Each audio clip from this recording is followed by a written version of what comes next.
तो बच्चों previous class में अपन क्या डिस्कस कर रहे थे? प्रीवियस क्लास में अपन डिस्कस कर रहे थे स्टैंडर्ड हाइड्रोजन इलेक्ट्रोड के बारे में ना। क्या होता है स्टैंडर्ड हाइड्रोजन इलेक्ट्रोड, वो मैंने आपको एक्सप्लेन करा था। उसके बाद अपन देख रहे थे use of standard hydrogen electrode, इसका यूज क्या होता है ना। यूज में अपन ने डिस्कस करा कि आपको ये देखना है कि जो एलिमेंट है वो, जिसका आप इलेक्ट्रोड पोटेंशियल फाइंड आउट कर रहे हो, वो मेटल जिसका आप इलेक्ट्रोड पोटेंशियल फाइंड आउट कर रहे हो, वो मोर रिएक्टिव देन हाइड्रोजन है या less reactive than hydrogen. Means hydrogen से ज्यादा इलेक्ट्रोपॉजिटिव है या हाइड्रोजन से कम इलेक्ट्रोपॉजिटिव।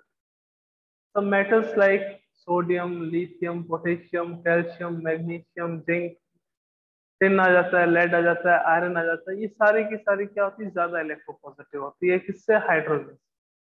हाइड्रोजन से ज्यादा इलेक्ट्रोपॉजिटिव मीन्स क्या हो गया? देखो दो तीन क्वेश्चंस यहाँ पे बनते हैं, उस पर डिस्कस कर लेते हैं। These metals are reactive than hydrogen, or we can say that these metals are more electropositive than hydrogen. That elements or that metals which are more reactive or more electropositive than hydrogen can easily replace hydrogen gas from any acid. Can easily replace hydrogen gas from any acid. है ना। अगर dilute acid के साथ अगर आप इनकी reaction करवाते हो, तो रिएक्शन करवाने पर वो इजीली क्या करेंगे, इसको डिस्प्लेस कर देंगे। जैसे आप रिएक्शन करवा दो जिंक की सल्फ्यूरिक एसिड के साथ, आप आयरन की सल्फ्यूरिक एसिड के साथ करवा दो, आप जो है सोडियम की सल्फ्यूरिक एसिड के साथ करवा दो, आप पोटेशियम की सल्फ्यूरिक एसिड के साथ करवा दो, तो इजीली ये क्या करेंगे, हाइड्रोजन गैस इवॉल्व करेंगे। ओके। अब इसके जो ऑक्सीडेशन पोटेंशियल और रिडक्शन पोटेंशियल के बेसिस पे और क्वेश्चंस आते हैं, उसको आगे अपन इलेक्ट्रोकेमिकल सीरीज में डिस्कस करेंगे। That which metal is strong reducing agent और which element is strong oxidizing agent. तो ये चीजें अपन आगे इलेक्ट्रोकेमिस्ट्री में भी डिस्कस करेंगे। अब कुछ मेटल्स ऐसी होती है लाइक कॉपर हो गया, लाइक सिल्वर हो गया, लाइक मर्करी हो गया, लाइक आपके पास गोल्ड हो गया, प्लेटिनम हो गया। दीज आर लेस रिएक्टिव, और we can say that these are less electropositive than hydrogen. Hydrogen से क्या होती है, कम इलेक्ट्रोपॉजिटिव होती है। तो आप क्या नहीं कर सकते कि ये जो मेटल्स हैं अगर किसी भी एसिड के साथ रिएक्शन करती है तो कभी भी हाइड्रोजन गैस इवॉल्व नहीं करती। तो अगर आप किसी भी सिंगल इलेक्ट्रोड का इलेक्ट्रोड पोटेंशियल फाइंड आउट कर रहे हो, तो आपको ये पता होना जरूरी है कि वो जो मेटल है वो आपके पास मोर रिएक्टिव देन हाइड्रोजन है या लेस रिएक्टिव देन हाइड्रोजन। अब कईयों के मन में ये क्वेश्चन आ रहा होगा कि सर ऐसा क्यों, हमें ऐसा करने की क्यों जरूरत है? वी आर वेरी इंटेलिजेंट, हम किसी को भी एनोड में रख सकते हैं, किसी को भी कैथोड में रख सकते हैं। तो अपन ने जब डेनियल सेल की बात करी थी, तो डेनियल सेल में अपन ने देखा था कि आपके पास लेफ्ट हैंड साइड में एनोड था और राइट हैंड साइड में कैथोड। यानी कि जो जिंक का इलेक्ट्रोड था वो आपके पास क्या था, एनोड। जो कॉपर का इलेक्ट्रोड था वो क्या था, कैथोड। बिकॉज आईयूपीएसी ने कुछ रूल्स दिए हैं, उसके अकॉर्डिंग अगर अपन बात करें तो जो एनोड होगा,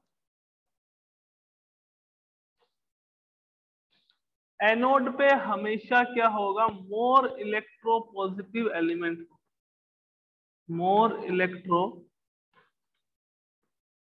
पॉजिटिव एलिमेंट हो। ठीक है, मोर इलेक्ट्रो पॉजिटिव। अब कईयों के मन में क्वेश्चन आ जाता है कि सर क्यों होता है ऐसा, रीजन क्या है इसका? तो बच्चों देखो, एनोड की अगर मैं बात करूं तो एनोड वो इलेक्ट्रोड होता है जहां पे हमेशा क्या होगा, ऑक्सीडेशन। जहां पे हमेशा क्या होगा, ऑक्सीडेशन। इस पे कभी रिडक्शन नहीं होता।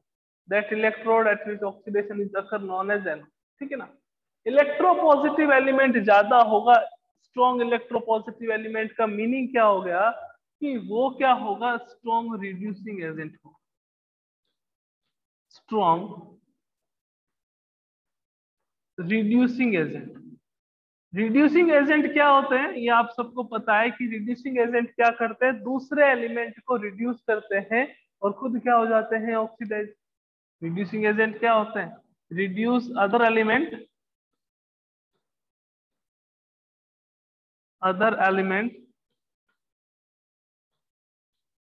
एंड गेट्स ऑक्सीडाइज,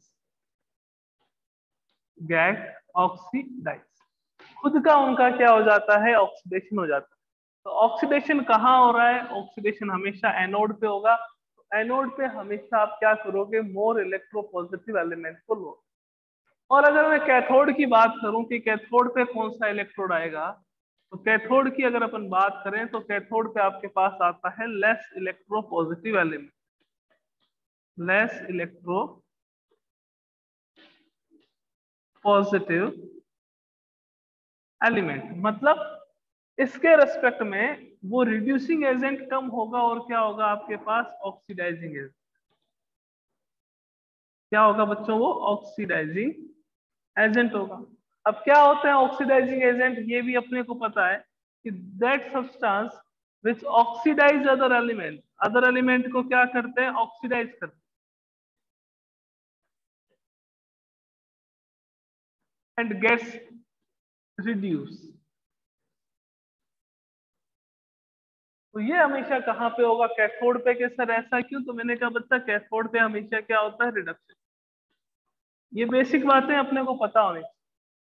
तो आपके पास इसका रिडक्शन हो रहा है और रिडक्शन हमेशा कहाँ होता है, आपके पास कैथोड पे होता है। तो जो मोर इलेक्ट्रोपॉजिटिव कोई भी सेल हो उसमें दो इलेक्ट्रोड होंगे, हमेशा ध्यान रखना, एक एनोड होगा और एक आपके पास कैथोड होगा। अब आपके पास सेल कौन सा है वो डिपेंड करता है कि सेल इलेक्ट्रोलाइटिक है या इलेक्ट्रोकेमिकल। इलेक्ट्रोलाइटिक सेल की बात करें तो वो तो अपने पास नेक्स्ट का जो टॉपिक आएगा इलेक्ट्रोकेमिकल कंप्लीट करने के बाद में अपन किस पे डिस्कस करेंगे, इलेक्ट्रोलाइटिक सेल के बारे में। अब इलेक्ट्रोकेमिकल सेल है, इलेक्ट्रोकेमिकल सेल में अपने को पता है कंटेनर होता है, सॉल्ट ब्रिज होता है, एक कैथोड होता है, एक एनोड होता है ना। वहां पे अगर बात करें तो एनोड पे यहाँ पे ऑक्सीडेशन होता है, कैथोड पे क्या होता है, रिडक्शन होता है, इलेक्ट्रॉन का ट्रांसफर एनोड टू कैथोड होता है। तो अपने को ये ध्यान में रखना है कि कौन सा इलेक्ट्रोड आप ले रहे हो, किस पे क्या करवा रहे हो और एलिमेंट कौन सा है। अब जैसे हाइड्रोजन इलेक्ट्रोड का यूज मैं आपको एक्सप्लेन कर रहा था, मैंने कहा कि आपके पास अगर मोर इलेक्ट्रोनेगेटिव पॉजिटिव हो, sorry more electropositive means zinc का आपको क्या फाइंड आउट करना हो, इलेक्ट्रोड पोटेंशियल। तो एक तो आपके पास जिंक का इलेक्ट्रोड होगा, एक आपके पास क्या होगा, स्टैंडर्ड हाइड्रोजन इलेक्ट्रोड। एक तो जिंक का इलेक्ट्रोड होगा और एक क्या होगा आपके पास, स्टैंडर्ड हाइड्रोजन इलेक्ट्रोड, और इन दोनों के बीच में आपके पास क्या लगा होगा, सॉल्ट ब्रिज लगा होगा। ये अपन कल डिस्कस कर चुके थे। ये दोनों के बीच में क्या होगा, सॉल्ट ब्रिज लगा होगा। अब इन दोनों के बीच में सॉल्ट ब्रिज है, ये जिंक है, ये आपके पास स्टैंडर्ड हाइड्रोजन इलेक्ट्रोड है। अपने को पता है कि that zinc is more electropositive, more electropositive. तो जो ज्यादा इलेक्ट्रोपॉजिटिव होता है उसको अपन कहाँ रखते हैं, एनोड। ये कहाँ आएगा आपके पास, एनोड। स्टैंडर्ड हाइड्रोजन इलेक्ट्रोड आपके पास कहाँ आ जाएगा, ये आपके पास आ जाएगा कैथोड। स्टैंडर्ड हाइड्रोजन इलेक्ट्रोड कहाँ आ जाएगा बच्चों, आपके पास कैथोड पर। क्लियर, क्योंकि ज्यादा इलेक्ट्रोपॉजिटिव ही। तो अगर हाइड्रोजन से ज्यादा, कहने का मतलब है, शॉर्ट में एक लाइन बता देता हूँ, कि अगर हाइड्रोजन से ज्यादा इलेक्ट्रोपॉजिटिव या ज्यादा रिएक्टिव एलिमेंट आ जाता है और उसका आपको इलेक्ट्रोड पोटेंशियल फाइंड आउट करना होता है, तो उस एलिमेंट को आप एनोड पे लोगे और स्टैंडर्ड हाइड्रोजन इलेक्ट्रोड को आप क्या लोगे, कैथोड। क्लियर है। अब मान लीजिए कि आपके पास क्या आ गया, आपके पास आ गया Cu आ गया, कि Cu का इलेक्ट्रोड पोटेंशियल फाइंड आउट करो। तो एक तो आपके पास SHC हो गया, स्टैंडर्ड हाइड्रोजन इलेक्ट्रोड, और एक आपके पास क्या हो गया, कॉपर। कॉपर जो है वो लेस इलेक्ट्रोपॉजिटिव होता है, लेस इलेक्ट्रोपॉजिटिव। 2 मिनट सारा हटा देते हैं यहाँ तक, फिर अपन चलते हैं आगे।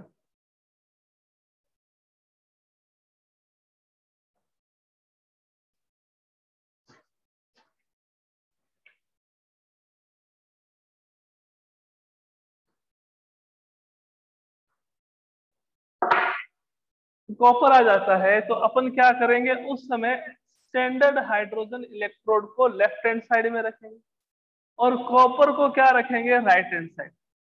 कॉपर को सर राइट हैंड साइड में क्यों रखा, because copper is less electropositive, less electropositive than hydrogen.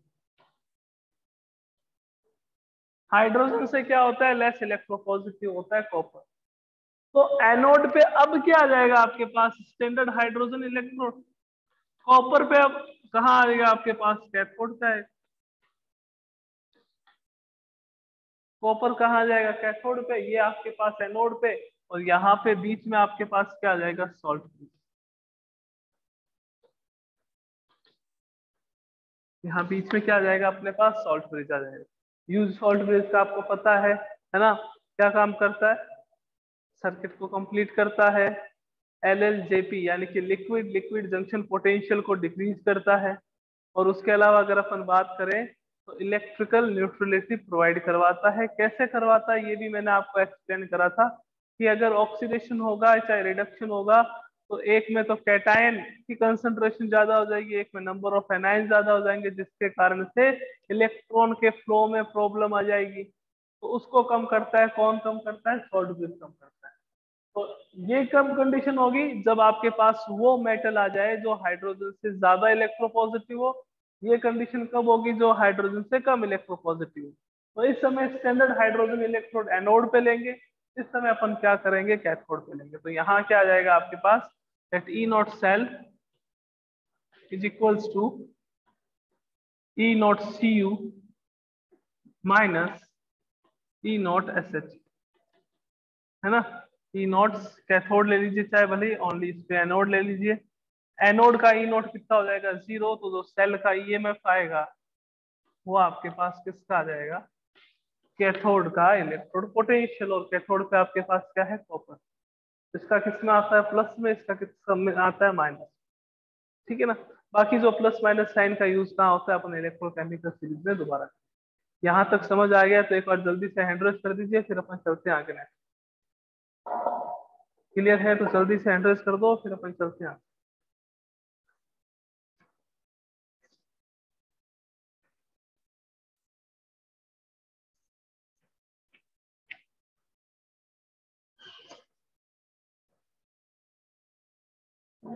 Next topic देखिएगा, हालांकि बहुत ही छोटा टॉपिक है, थोड़ा पहले हो जाना चाहिए था बट फ्लो में नहीं था तो करवाया नहीं पहले।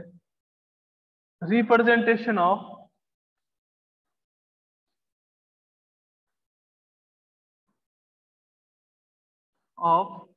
Galvanic cell. Galvanic cell, galvanic cell का रिप्रेजेंटेशन जरूरी नहीं है कि आपके सामने या आपके पास जो भी क्वेश्चन आए उस क्वेश्चन में रिएक्शन गिवन हो कि Zn plus Cu plus 2 gives to Zn plus 2 and Cu। ऐसा भी हो सकता है कि क्वेश्चन ना गिवन हो, आपको अलग तरीके से इक्वेशन गिवन हो और आपको पता करना है कि which one is reactant and which one is product. उसके लिए देखते हैं कि गैल्वेनिक सेल को रिप्रेजेंट कैसे करते हैं। तो देखिएगा, अपन ने जब गैल्वेनिक सेल का डायग्राम बनाया, तो डायग्राम पे चलेंगे सीधा सीधा, और अपने को याद है अच्छे से, दिमाग में सेट है कि डायग्राम में क्या था। क्या था डायग्राम में अपने पास, कि आपके पास दो कंटेनर थे, एक कंटेनर लेफ्ट हैंड साइड में, एक container right hand side. Clear है एकदम से, किसी को कोई प्रॉब्लम नहीं है, याद है आराम से, सबके दिमाग में, मेरे को पता है। तो लेफ्ट हैंड साइड में एक कंटेनर था, एक कंटेनर राइट हैंड साइड में था। लेफ्ट हैंड साइड में जो कंटेनर था ना, आपके लेफ्ट इस साइड में, लेफ्ट में ये राइट है, लेफ्ट हैंड साइड में जो आपके पास कंटेनर था उसमें क्या था, उसको अपन ने क्या कहा था, एनोड। और राइट हैंड साइड में जो कंटेनर था उसको अपन ने क्या कहा था, कैथोड। तो ऐसा ही रिप्रेजेंट करेंगे, कैसे करेंगे कि आपके पास लेफ्ट हैंड साइड में तो अपन लिखेंगे किसको, एनोड। किसको लिखेंगे, एनोड। और राइट हैंड साइड में अपन क्या लिखेंगे, कैथोड। राइट हैंड साइड में क्या लिखेंगे, कैथोड। जैसा वहां डायग्राम बनाया था वैसा ही है कि लेफ्ट हैंड साइड में आपके पास एनोड का कंटेनर और राइट हैंड साइड में आपके पास कैथोड का कंटेनर। क्लियर। अब मैंने कहा कि अगर आपने इसके बीच में जब एक ओनली एनोड और ओनली कैथोड यूज करा था तो क्या हुआ था, तो आपने कहा सर जब हमने ओनली एनोड और ओनली कैथोड यूज करा था तो आफ्टर ए टाइम पीरियड वहां पे इलेक्ट्रॉन का फ्लो होना बंद हो गया। एनोड वाले इलेक्ट्रॉन को कह रहे थे हम तेरे को जाने नहीं देंगे, और कैथोड वाले में यानी कि कैथोड वाले सॉल्यूशन में जो आयंस थे वो इलेक्ट्रॉन को कह रहे थे हम तेरे को आने नहीं देंगे। मैंने कहा एकदम सही है, क्या बात है, आपको याद। फिर आपने कहा, मैंने पूछा आपसे कि इन सब चीजों को दूर करने के लिए, जो आपके पास प्रॉब्लम थी इसको हटाने के लिए आपने क्या करा, तो आप कहोगे कि सर हमने एक यू शेप ट्यूब कह सकते हैं उसको ना, यू शेप ट्यूब जो है वो दोनों सॉल्यूशन के बीच में लगा दी। मैंने कहा क्या कहा उसको, तो आपने कहा सर उसको अपन सॉल्ट ब्रिज कहते हैं।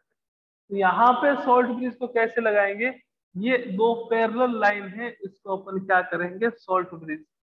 ये आपके पास क्या हो गया, सॉल्ट। तो तीन ही पोर्शन होते हैं कोई भी आपके पास इलेक्ट्रोकेमिकल सेल हो उसमें, एक कौन सा होता है एनोड, एक कौन सा होता है कैथोड। जब तक सर्किट को कंप्लीट नहीं करोगे तब तक बात नहीं बनेगी। तो सर्किट को कंप्लीट करने के लिए, इंटरनल सर्किट को कंप्लीट करने के लिए आपने क्या करा, सॉल्ट ब्रिज लगा दिया। सॉल्ट ब्रिज को कैसे लगाते हैं, सॉल्ट ब्रिज को दो पैरेलल लाइन से शो करते हैं, ये दो पैरेलल लाइन से अपन ने सॉल्ट ब्रिज को शो करते हैं, ठीक है। अब एक बात बताओ कि एनोड जो है उस पे हमेशा क्या होता है, आपने कहा सर एनोड पे तो हमेशा सर ऑक्सीडेशन होता है। मैंने कहा, क्या बात, इंटेलिजेंट हो रहे हो वैसे धीरे धीरे आप लोग। क्या होता है इस पे, हमेशा ऑक्सीडेशन होता है। कैथोड पे बात करें तो क्या होता है कि सर कैथोड वो इलेक्ट्रोड है जहां पे हमेशा क्या होता है, रिडक्शन होता है। क्या होता है वहां पे, हमेशा रिडक्शन। चलो बोल, ये आपके पास क्या था, salt bridge.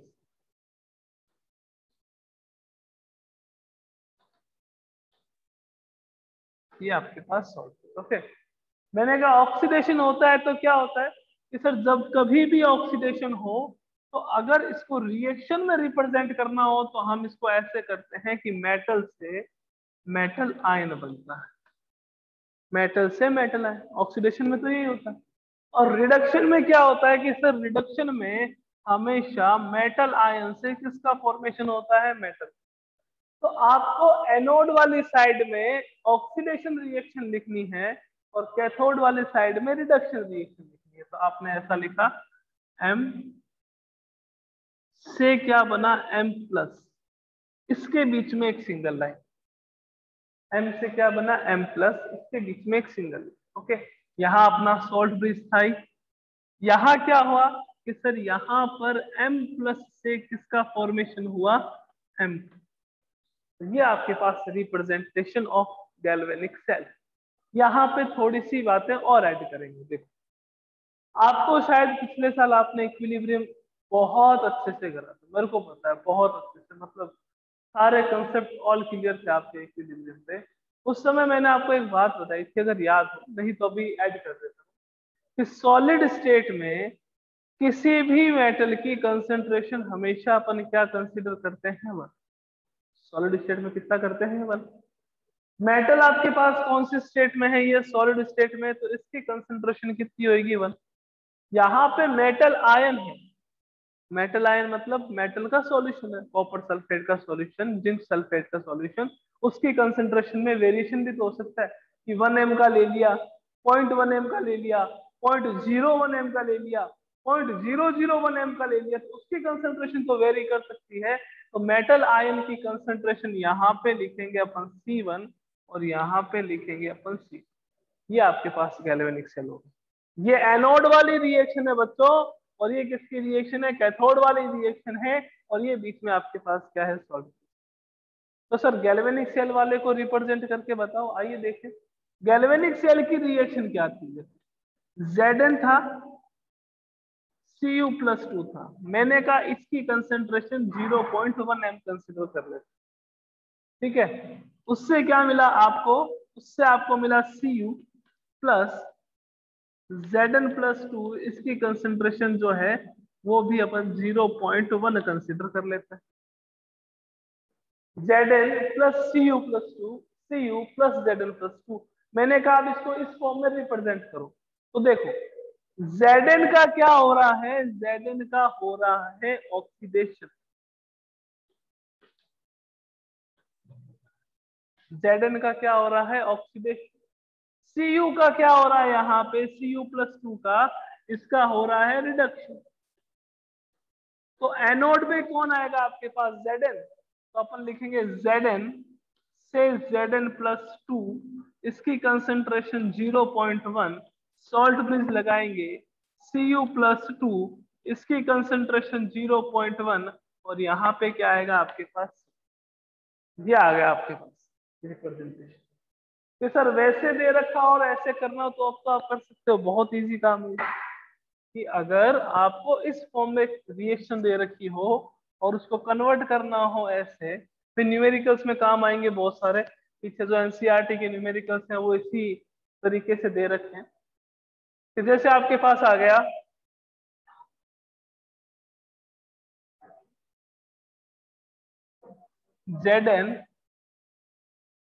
Zn+2 salt bridge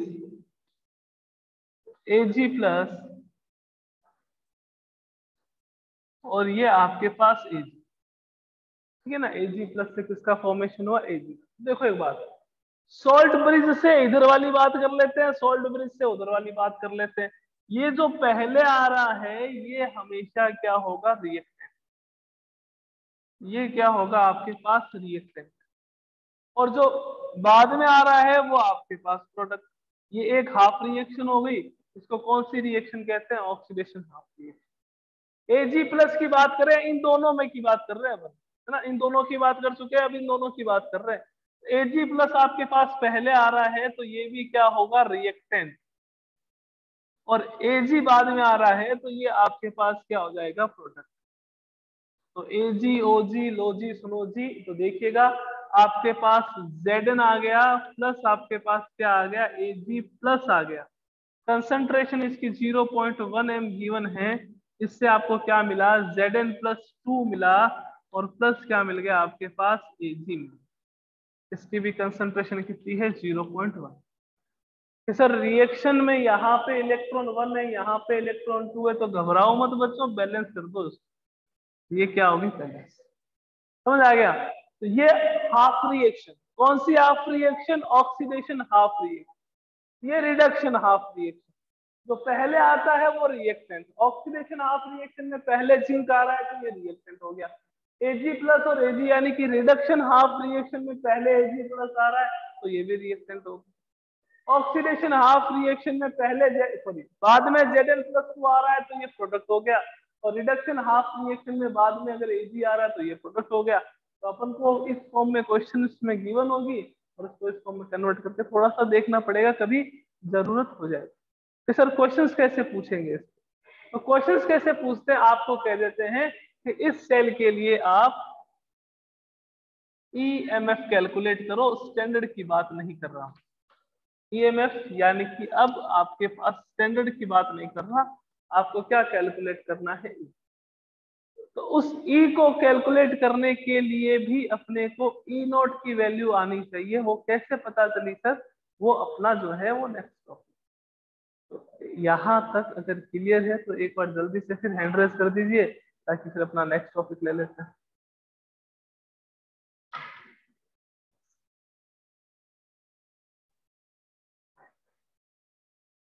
sir hand raise बहुत करवाते हो, फिजिकली तो कर नहीं रहे ना, जल्दी से कर दीजिए फिर अपना नेक्स्ट टॉपिक लेते हैं। नेक्स्ट टॉपिक है उसी पे क्वेश्चंस आते हैं, जब तो न्यूमेरिकल प्रॉब्लम है उसी से स्टार्ट होती है ना। उसके बाद न्यूमेरिकल्स का एक चैप्टर और है, वो अपने पास केमिकल काइनेटिक्स है, वो अपन स्टार्ट करेंगे इसके बाद, इस चैप्टर के बाद। ये चैप्टर है, अभी टाइम लगेगा इस चैप्टर में। ये नहीं है कि सर खत्म हो गया, खत्म खत्म कुछ नहीं हुआ, बहुत बड़ा है अभी तक पेंडिंग। अच्छे क्वेश्चंस जो हैं वो अभी तक आने बाकी हैं इसके, है ना। ये तो चिंदी क्वेश्चंस है, आराम से फॉर्मूला बेस्ड क्वेश्चन अच्छे से हो जाते हैं। ये सर फॉर्मूला बेस्ड क्वेश्चंस तो अच्छे से हो जाते हैं, पर फॉर्मूला याद किसे होते हैं, दिक्कत तो ये है। क्यों, तो आइए चलते हैं आगे नेक्स्ट। आपको नेक्स्ट क्या करना है, ईएमएफ ऑफ सेल कैलकुलेट करना है। स्टैंडर्ड वाला कैलकुलेट करना था तो अपन ने क्या फॉर्मूला अप्लाई करा था कि देख E naught cell is equal to E naught cathode minus E naught. Cathode का इलेक्ट्रोड पोटेंशियल माइनस आपके पास क्या था, एनोड का इलेक्ट्रोड पोटेंशियल, दैट्स ऑल, है ना। अगर अपने को पता है कि किसका रिडक्शन हो रहा है, किसका ऑक्सीडेशन हो रहा है ना। तो ई नॉट सेल कैलकुलेट करने में कोई ज्यादा महाभारत नहीं, आराम से हो सकता है। अब अपन देखते हैं नेक्स्ट टॉपिक पे, एक इक्वेशन आती है, उस इक्वेशन को अपन कहते हैं Nernst equation.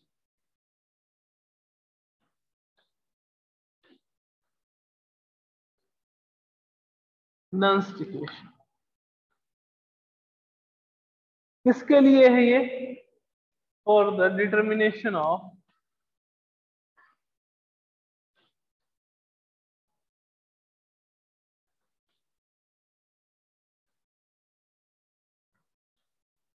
EMF of cell, EMF of cell. Okay, या अपन इसको यूं भी कह सकते हैं, नंस्ट इक्वेशन को एक और भी कह सकते हैं, effect of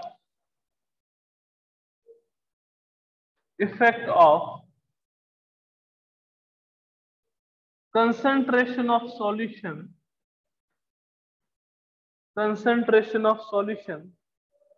and temperature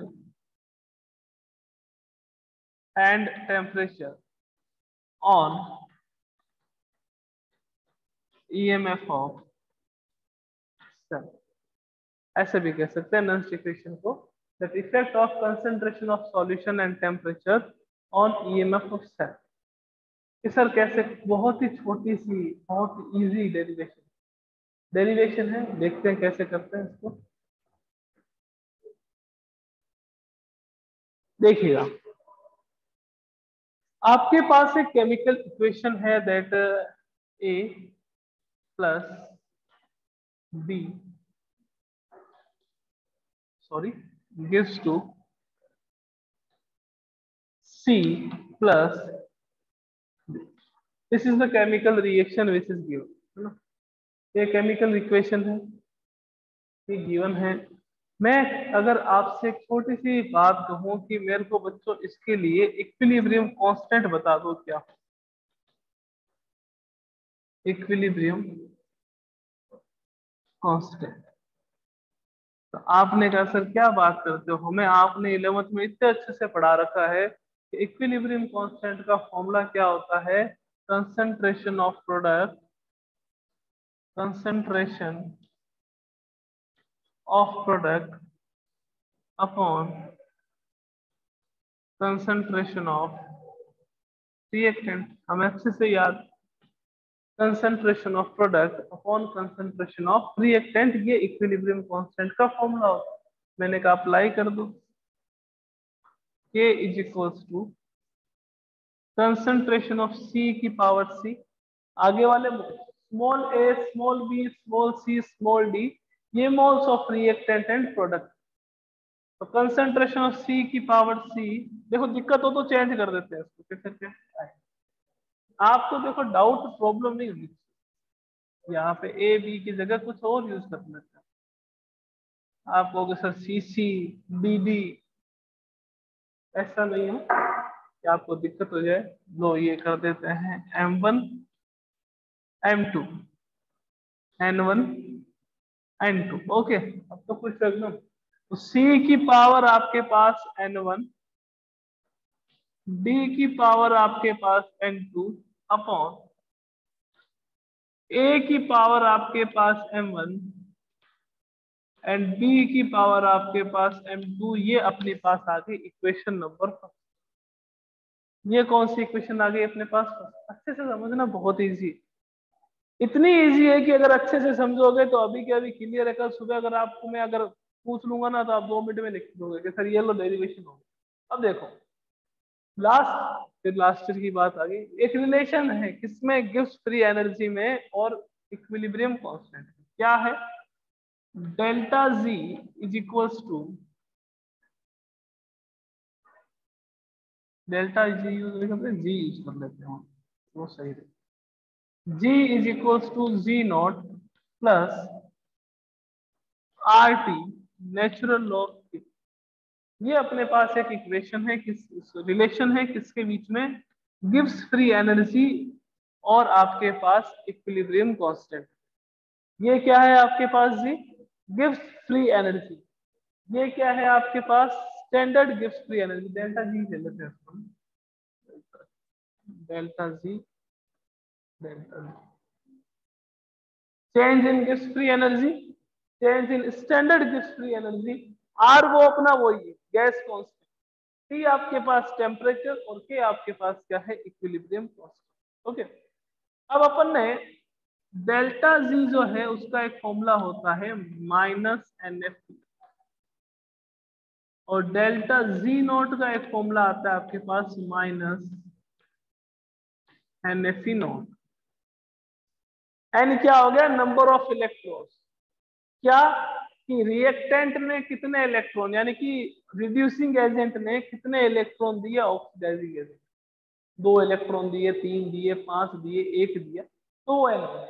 F आपके पास क्या हो गया 1 फेराडे, 96500 कूलम।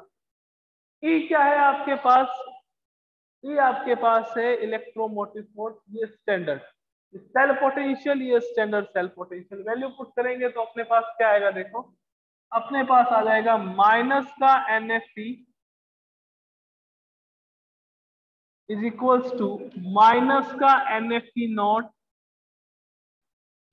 प्लस का क्या आ जाएगा आपके पास RT नेचुरल लॉग के। कोई दिक्कत यहाँ तक, ये सर एकदम मैंने कहा इस पूरे इक्वेशन को मैं अगर माइनस से मल्टीप्लाई कर दूं तो माइनस माइनस क्या हो जाएगा कि सर जी प्लस। मैंने कहा यहाँ क्या हो जाएगा, तो आपने कहा सर यहाँ पे भी तो प्लस ही होगा बिकॉज यहाँ पे भी क्या है माइनस से। मैंने कहा यहाँ क्या हो जाएगा, वो हो जाएगा माइनस का RT नेचुरल लॉग। ये relation delta G is equals to delta G naught plus RT natural log, delta G equals to minus NFE, delta G naught is equals to minus NFE naught. ये electrochemically value of गिव्स free energy है। Delta H minus C delta S वो thermodynamic थी, तो ये delta G की value है। यहाँ पे इसको पुट करेंगे तो minus NFE is equals to minus NFE not plus क्या आ गया आपके पास RT नेचुरल ऑफ, माइनस से मल्टीप्लाई करा तो क्या आया आपके पास NFE is equal to NFE not minus RT natural log. ठीक है, अब मैं कहूं कि मैं इस इक्वेशन को NF से डिवाइड कर देता हूं, डिवाइड कर दूं तो यहाँ क्या आएगा आपके पास E, यहाँ क्या आएगा आपके पास E नॉट, माइनस में आपके पास क्या आ जाएगा RT upon NF natural log. ये आपके पास E का फॉर्मूला आ गया, यानी कि सेल पोटेंशियल का फॉर्मूला। यहाँ पे भी कह सकते हैं कि NF को कॉमन लेने पे तो भी यहाँ पे अपॉन में आ जाएगा, यहाँ से हट जाएंगे। अब देखिएगा E is equals to E not minus RT upon NF natural log. आपको ये बात तो बहुत अच्छे से पता है कि that natural log is equals to 2.303 log base 10। Natural log तो हमेशा इसके बराबर होता है। नेचुरल लॉग को लॉग बेस 10 में कन्वर्ट करना हो अगर आपको तो किससे मल्टीप्लाई करोगे 2.303 से। तो अपने पास फॉर्मूला क्या आ जाएगा, that E is equals to E not minus 2.303 RT upon में क्या आ जाएगा NF, यहाँ क्या आ जाएगा log base 10 K। K is the equilibrium constant, K is the equilibrium constant। तो E का फॉर्मूला है, यहाँ तक नहीं अभी तक तो आगे और E is equals to E not minus 2.303 RT upon NF log base 10। अगर यहाँ तक क्लियर है तो एक बार अपना हैंड रेस कर दीजिए जल्दी से। यहाँ तक अगर क्लियर है तो जल्दी से। अब इसमें कुछ नहीं करना अपने को, n की वैल्यू रखनी, n की वैल्यू नहीं सॉरी, एक पर्टिकुलर टेम्परेचर लेना है यानी कि जो 298 केल्विन है, R की वैल्यू पुट करनी है, F की वैल्यू पुट करनी है, तो यहाँ पे E का एक फॉर्मूला आ जाएगा, उसी को यूज करेंगे जनरली, क्योंकि सारी रिएक्शन अपन यहाँ पे स्टैंडर्ड कंडीशन में ही करते हैं इसके साथ 25 डिग्री सेल्सियस टेम्परेचर। ओके, यहाँ तक उम्मीद करता हूँ सबके क्लियर है कि कैसे सेल पोटेंशियल कैलकुलेट किया जाता है। E के लिए हमेशा E नॉट की वैल्यू रखनी जरूरी है। E नॉट की वैल्यू आपको कोई भी सेल गिवन हो तो उस सेल के लिए पहले E नॉट की वैल्यू कैलकुलेट करो, या फिर वैल्यू गिवन हो तो बहुत ही अच्छी बात है ई नोट की वैल्यू कैलकुलेट करो, उसके बाद सबकी वैल्यू पुट करो, आपके पास क्या आ जाएगा, सेल पोटेंशियल आ जाएगा। ओके, तो आगे का जो फॉर्मूला है इससे आगे का वो अपन डिस्कस करेंगे कल की क्लास में। ठीक है, तो कल की क्लास में अपन इससे आगे बात करेंगे कि नॉन इक्वेशन में आगे क्या है। ओके, तो मिलते हैं कल की क्लास में। Thank you.